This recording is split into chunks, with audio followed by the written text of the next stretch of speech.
Assalamualaikum warahmatullahi wabarakatuh. Halo teman-teman semua. Perkenalkan, nama saya Hana Zahrani Nabila dengan nomor induk mahasiswa 2006300 dari program studi Pendidikan Bisnis Fakultas Ekonomi Pendidikan dan Bisnis Universitas Pendidikan Indonesia. Di video kali ini saya akan membahas tentang metode bisnis digital. Nah, daripada teman-teman semua penasaran, kita langsung saja ke pembahasannya. Nah, sebelum masuk ke pembahasan yang lebih dalam, kita harus tahu apa itu bisnis digital. Jadi, bisnis digital itu merupakan kegiatan usaha yang memanfaatkan teknologi dalam pelaksanaannya, baik saat menciptakan ataupun dengan serangkaian kegiatan pemasarannya. Bisnis ini meliputi penyediaan barang dan jasa, perubahan dari jenis fisik, juga berbagai usaha yang bisa dilakukan secara online. Dengan bisnis berbasis digital ini, kita bisa terhubung dengan konsumen secara cepat, melewati batas ruang, wilayah, maupun waktu. Satu sama lain bisa langsung terkoneksi hanya dengan menggunakan gadget serta koneksi internet yang memadai. Produk yang ditawarkan oleh bisnis digital akan sama dengan produk yang ditawarkan oleh bisnis konvensional. Namun, bisnis digital juga dapat bergerak pada berbagai bidang non-real seperti penjualan aplikasi, lisensi, jasa, dan lain sebagainya yang menggunakan internet sebagai fasilitasnya atau sebagai medianya. Nah, sebelum kita memulai untuk berbisnis digital, mari kita bahas terlebih dahulu bagaimana cara kerja bisnis digital marketing ini. Berikut ada beberapa cara kerja digital marketing. Yang pertama yaitu membangun sebuah website atau akun marketplace untuk bisnis yang akan dipromosikan. Jadi website atau akun marketplace ini merupakan hal yang dipromosikan menggunakan digital marketing. Yang kedua, membuat posting di website atau akun marketplace tersebut, atau disebut organic marketplace. Postingan ini dapat berupa postingan artikel atau katalog produk yang mempunyai URL tertentu. Yang ketiga, memilih media periklanan digital marketing atau paid marketing. Banyak terdapat media periklanan digital mulai dari sosial media seperti FB, ADS, mesin pencari seperti Google, AdWords, dan lainnya. Yang keempat, melakukan analisis pasar atau paid marketing. Analisis pasar ini sangat menentukan performa iklan yang tampil dan penargetan iklan untuk menghasilkan audiens iklan yang tepat. Selain itu, hal ini juga dapat menghemat anggaran periklanan loh teman-teman. Yang kelima, membuat iklan yang menarik dengan menautkan post website atau marketplace. Jadi iklan yang menarik akan membuat audiens memberikan perhatian khusus di iklan tersebut, seperti membaca, mengkliknya, hingga membeli produk. Semakin menarik iklan, semakin tinggi interaksi audiens ketika melihat iklan tersebut. Yang keenam, ada publikasi iklan. Setelah semua langkah di atas siap, baru iklan dipublikasikan menggunakan anggaran yang sudah ditentukan. Setiap media iklan memerlukan biaya yang berbeda-beda dan performa yang berbeda-beda pula. Dan yang terakhir yaitu yang ketujuh, menghasilkan pelanggan dari iklan tersebut. Tujuannya adalah menghasilkan pelanggan dari iklan yang sudah dipromosikan tadi. Kemudian, bagaimana konsep digital marketing yang efektif? Nah, berikut ini adalah beberapa strategi yang bisa dilakukan dalam meningkatkan usaha yang kita miliki. Yang pertama yaitu menentukan channel yang sesuai. Dalam digital marketing, tidak semua industri cocok pada semua channel. Beberapa ada yang tepat menggunakan website, ada pula yang bisa memulai usahanya dari media sosial. Bahkan ada pula yang memulai dari jasa video promosi. Yang kedua ada riset keyword yang sesuai dengan produk yang ingin dipasarkan. Salah satu keuntungan memasarkan usaha secara online adalah kita dapat mengetahui topik yang paling banyak dicari masyarakat dan kata kunci apa yang paling banyak diketik untuk mencari topik yang sesuai dengan usaha yang kita miliki. Yang ketiga yaitu membuat konten marketing yang menarik dan terpercaya. Yang tidak bisa terlepas dari kesuksesan digital marketing adalah pembuatan konten pada website usaha. Karena selain membantu dalam hal optimasi SEO, membuat konten marketing yang menarik juga menjadi penentuan apakah orang tersebut akan membeli produk kita atau tidak. Buatlah konten seinformatif mungkin sehingga target konsumen merasa sangat terbantu, sehingga menimbulkan kepercayaan yang berujung pembelian produk terhadap apa yang kita jual. Yang keempat, ada tingkatkan traffic dengan search marketing. Seperti halnya marketing pada saat kita memiliki toko offline, memiliki toko online juga dibutuhkan marketing agar usaha kita banyak dikenal oleh orang lain. Dan salah satu caranya adalah dengan search marketing. Search marketing sendiri adalah sebuah proses yang dilakukan untuk mendapatkan traffic baik secara gratis ataupun dengan cara berbayar. Ada dua hal yang dijadikan dalam search marketing ini yaitu SEO dan SEM. Kemudian yang kelima yaitu menentukan landing page yang tepat untuk dioptimasi.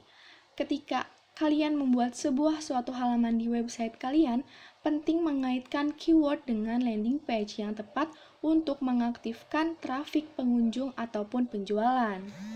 Di dalam halaman tersebut juga harus disesuaikan isinya dengan informasi yang relevan dengan kata kunci yang ingin Anda tuju. Kemudian yang keenam yaitu promosikan bisnis dengan sosial media marketing. Tidak bisa dipungkiri penggunaan sosial media terus bertambah dalam jumlah yang signifikan dengan tingkat interaksi yang sangat tinggi, terutama di sosial media mainstream seperti Facebook dan Instagram.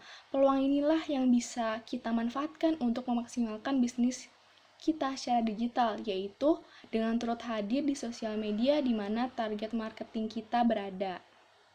Kemudian yang ketujuh ada SEO, pelengkap tepat untuk langkah konsep strategi digital marketing kita. Jika tahapan di atas sudah kita lakukan, hal yang menjadi pelengkap keberhasilan digital marketing adalah melakukan SEM, content marketing, dan SEO secara bersamaan. Dan yang terakhir, ada gunakan jasa pembuatan konsep strategi digital marketing yang terpercaya dan sesuai dengan budget yang kita miliki. Jadi kita bisa meminta bantuan kepada agensi digital marketing yang dapat memenuhi kebutuhan kita dan juga sesuai dengan budget yang kita miliki. Istilah model bisnis menggambarkan sebuah kerangka atau pemikiran yang mendasari perjalanannya sebuah bisnis. Model bisnis akan mencakup tujuan, produk apa yang ditawarkan, strategi, infrastruktur, dan praktik-praktik lainnya dalam kehidupan bisnis tersebut. Ada setidaknya 4 model bisnis digital yang sering digunakan. Yang pertama ada model business to business atau B2B. Jadi model bisnis digital B2B itu memfokuskan diri pada penyediaan produk barang dan jasa dari satu bisnis ke bisnis lainnya.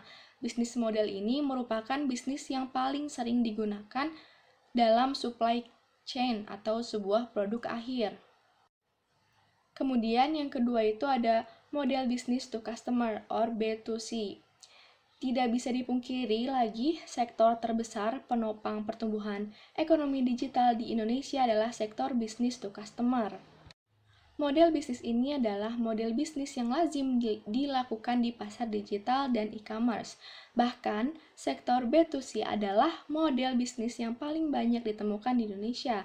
Dalam model bisnis ini, semua perusahaan akan menjual produk dan jasa mereka kepada konsumen untuk digunakan. Kemudian yang ketiga itu ada model customer to customer or C2C. Jadi model bisnis digital customer to customer ini merupakan model bisnis di mana konsumen bisa menjual produk langsung ke konsumen lainnya. Konsumen biasanya akan mengunjungi marketplace untuk menawarkan barangnya kepada konsumen lain. Marketplace ini menjadi perantara antara konsumen satu dengan konsumen lainnya. Berbagai platform seperti Tokopedia, Shopee, Instagram, OLX, dan Kaskus jual beli merupakan salah satu bentuk bisnis C2C yang marak terjadi di Indonesia. Dan yang terakhir ada model customer to business atau C2B.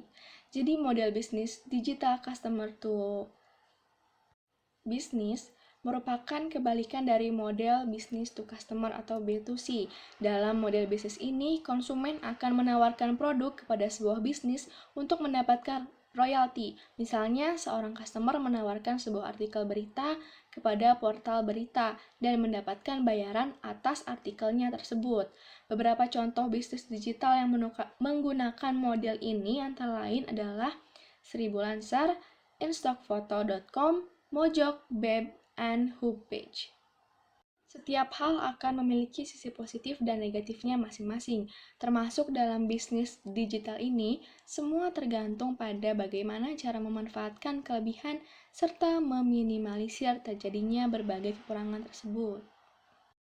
Nah, kelebihan dari bisnis ini, yang pertama itu jangkauannya sangat luas teman-teman. Yang kedua, jam kerjanya yang bisa menyesuaikan dengan kebutuhan kita. Yang ketiga, modal yang dikeluarkan itu relatif kecil. Dan yang terakhir, pastinya lebih efisien dan juga efektif. Selain ada kelebihan, pastinya ada kekurangan ya teman-teman. Jadi kekurangan dari digital bisnis ini itu adalah yang pertama, mengandalkan jaringan internet, yang kedua, rentan terhadap penipuan atau maraknya hacker yang tidak bertanggung jawab, dan yang terakhir yaitu harus disertai dengan pemahaman yang baik dan kecakapan dalam menggunakan teknologi. Melakukan bisnis digital ini merupakan salah satu adaptasi terhadap keadaan, karena mau tidak mau, suka maupun tidak suka, perubahan itu mutlak adanya dan akan terjadi ya teman-teman, termasuk dengan perkembangannya konsep bisnis ini yang mengandalkan teknologi sebagai penyokongnya. Nah, kemudian kita akan membahas tentang peluang bisnis digital. Dengan mulai masifnya transaksi online dan praktik bisnis yang tidak mengandalkan kehadiran fisik, maka peluang yang ditimbulkan juga mulai meluas. Jika kalian ingin mencoba untuk berbisnis digital, banyak sekali peluang yang bisa dilakukan. Contohnya, yang pertama, kalian bisa menjadi bisnis dropshipping. Maraknya e-commerce dan bisnis yang memberikan kesempatan kepada individu untuk menjadi agen penjual, maka bisnis dropshipping mulai diminati. Secara sederhana, bisnis dropship memiliki bagian sama dengan bisnis afiliasi, yaitu produsen, penjual, dan juga konsumen. Keuntungan utama dari bisnis dropship adalah kita tidak memerlukan modal sama sekali, kemudian kita juga tidak perlu memikirkan penyimpanan barang, karena kita hanya bertindak sebagai orang tengah atau middleman antara konsumen dengan produsen. Yang perlu kita pelajari dari bisnis dropship adalah kemampuan berpromosi dalam berbagai kanal seperti media sosial, website, dan marketplace. Yang kedua yaitu bisnis affiliate marketing. Jadi afiliasi adalah kegiatan memasarkan produk atau jasa orang lain dengan imbalan berupa komisi. Secara singkat, bisnis afiliasi ini terbagi menjadi 3 bagian. Yang pertama adalah seseorang pemilik atau produsen barang dan jasa. Yang kedua adalah seorang affiliate yang bertugas untuk memasarkan barang dan jasa secara digital. Dan yang terakhir adalah konsumen yang membeli barang dan jasa yang Anda promosikan secara digital. Seorang pebisnis afiliasi bahkan mampu menghasilkan uang sehingga ratusan juta tergantung pada kemampuan kita dalam memasarkan barang dan jasanya secara digital. Oleh karena itu, kemampuan utama seorang pebisnis afiliasi adalah kemampuan digital marketingnya yang dapat diandalkan. Kemudian yang ketiga ada private label dan white label. Private label dan white label mungkin adalah dua istilah yang sering disalahgunakan dan membingungkan dalam dunia e-commerce ya teman-teman. Keduanya ini mengacu pada produk-produk yang di-rebranding oleh retailer. Namun ada perbedaan tipis nih teman-teman di antara keduanya. White label adalah produk genetik dibuat oleh pabrik diperuntukkan bagi banyak retailer. Misalnya, produsen white label akan menjual pakaian genetik ke 10 pengecer berbeda. Setiap pengecer itu dapat memberi branding produk sesuai dengan yang mereka inginkan. Yang terakhir ada bisnis digital freelance. Jika kita memiliki kemampuan di bidang desain, programmer, search engine optimization, penulis, penterjemah, dan lain sebagainya, kita dapat mencoba menjajal bisnis digital freelance. Banyak platform yang bisa kita manfaatkan untuk mempromosikan jasa seperti media sosial, website, dan bahkan situs khusus yang dibuat untuk keperluan ini. Salah satunya yang bisa kita coba adalah 1000lens. Dengan mendaftarkan pada situs ini yang sepenuhnya gratis, kita dapat menjajahkan kemampuan kita sebagai freelance dan mendapatkan penghasilan tambahan yang dapat diandalkan. Selanjutnya kita akan menjelaskan 5 konsep digital marketing pada bisnis online. Yang pertama itu, kita harus menentukan pelanggan atau konsumen baru secara online. Dikarenakan bisnis yang sedang kita jalankan merupakan bisnis digital atau online, maka untuk menemukan atau mencari pelanggan juga secara digital atau online. Saat ini, dengan semakin berkembangnya dunia digital, menyebabkan banyak sekali orang yang selalu online seperti membuka sosial media setiap saat. Hal inilah yang dapat kita manfaatkan untuk mencari pelanggan secara online.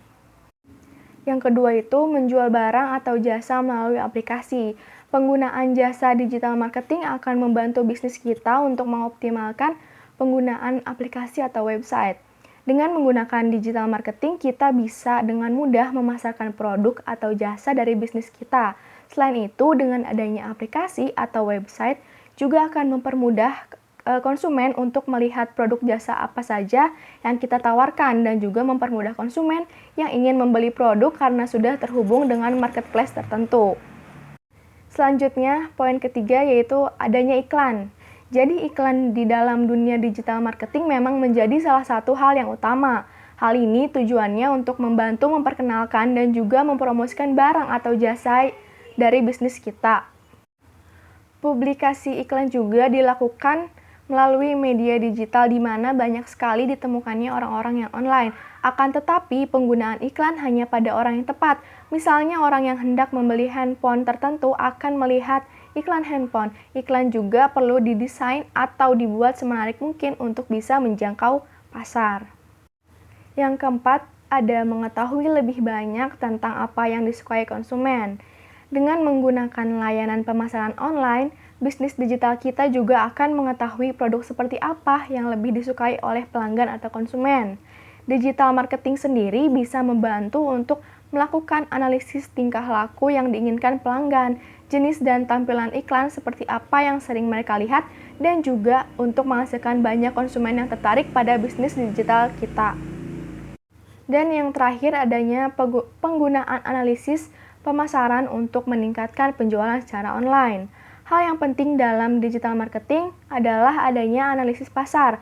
Analisis pasar ini sangat berpengaruh pada performa iklan yang sudah atau yang akan dipasang. Analisis pasar digunakan untuk melihat dan mengetahui jenis iklan seperti apa yang akan menarik para audiens. Selanjutnya kita akan membahas tentang konsep digital marketing untuk membantu bisnis online.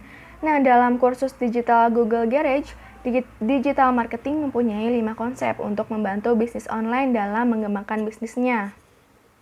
Yang pertama itu menemukan pelanggan baru secara online. Banyak orang yang online setiap detik.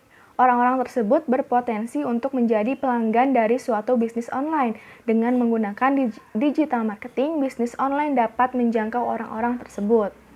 Yang kedua yaitu menjual produk atau jasa melalui website atau aplikasi. Seperti yang disampaikan di atas, digital marketing akan mengoptimalkan website atau aplikasi yang dimiliki oleh bisnis online, sehingga tujuan pemasaran yang sebenarnya dapat tercapai yaitu menjual produk atau jasa. Kemudian yang ketiga yaitu memberikan iklan yang menargetkan pada pelanggan. Digital marketing dapat menjangkau audiens iklan yang tertarget, artinya iklan hanya tampil pada orang tepat. Misalnya orang yang mencari laptop akan melihat iklan laptop, orang yang mencari handphone akan melihat iklan handphone, dan seperti itu. Kemudian yang keempat, belajar lebih banyak tentang apa yang disukai pelanggan. Dengan menggunakan digital marketing, bisnis online akan lebih mengetahui apa yang disukai oleh pelanggan. Digital marketing dapat melakukan analisis tingkah laku pelanggan, iklan mana yang sering mereka buka dan menghasilkan lebih banyak konsumen. Yang kelima yaitu menggunakan analisis pemasaran untuk memperkuat penjualan online. Analisis pemasaran di bidang digital marketing sangat mempengaruhi performa iklan yang dibuat. Ada banyak metode dan tools riset yang dapat digunakan seperti melihat tren pasar menggunakan Google Trends, analisis data penjualan online, dan lain sebagainya. Nah, jadi itulah informasi seputar bisnis digital yang perlu kita ketahui teman-teman. Agar kita tidak tergerus oleh keadaan, maka yang harus kita lakukan adalah mempelajari dan memperdalam ilmu tentang bisnis digital, sesuai dengan passion atau keahlian yang kita miliki. Dan juga kita harus konsisten dan jangan pernah berhenti belajar ya teman-teman. Dengan begitu, bisnis dalam bidang digital yang kita jalani bisa menjadi lancar dan tanpa hambatan. Mungkin cukup sekian pembahasan yang bisa saya sampaikan. Semoga apa yang tadi kita bahas bersama bisa bermanfaat bagi kita semua. Terima kasih teman-teman, sampai jumpa di video selanjutnya. Assalamualaikum warahmatullahi wabarakatuh.